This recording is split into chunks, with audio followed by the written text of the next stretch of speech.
আল্লাহ আপনি দেশকে সঠিকভাবে পরিচালনা করেন। আল্লাহ আল্লাহ যে সরকার ক্ষমতার মধ্যে এসেছে তাদেরকে সঠিকভাবে দেশ পরিচালনা করার তৌফিক দান করেন।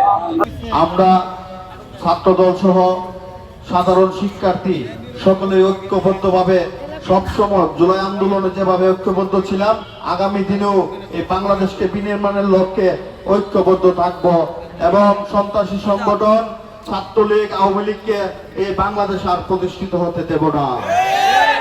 আর একটা কথা স্পষ্টভাবে বলতে চাই, যতদিন পর্যন্ত এই স্বৈরাচারী শেখ হাসিনার ফাঁসি না হবে, আমরা জুলাই আন্দোলনের স্পিড ধারণ করে সময়ে সময়ে রাজপথে নেমে এই স্বৈরাচারী হাসিনার ফাঁসির দাবিতে রাজপথ কম্পিত করব। আলো প্রজ্বলনের মাধ্যমে শহীদ যোদ্ধাদেরকে স্মরণ করার লক্ষ্যে আজকের এই আয়োজন। আমি জেলা ছাত্রদলকে জেলা বিএনপির পক্ষ থেকে জানাই আন্তরিক শুভেচ্ছা ও ধন্যবাদ।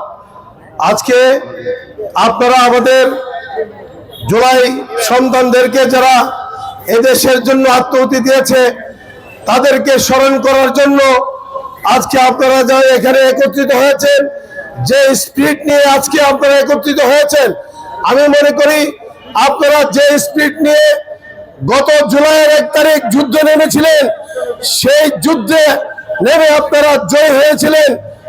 আজকে আপনাদেরকে বলতে চাই, আপনাদের মধ্যে ঐক্য থাকতে হবে। সন্ত্রাসী সংগঠন যাতে এই দেশে আর কোনো মাথাচাড়া দিয়ে না উঠতে পারে এবং আমাদের সজাগ থাকতে হবে এবং খেয়াল রাখতে হবে, কারণ তারা বিভিন্ন ভাবে উকি ঝুঁকি দেওয়ার চেষ্টা করছে।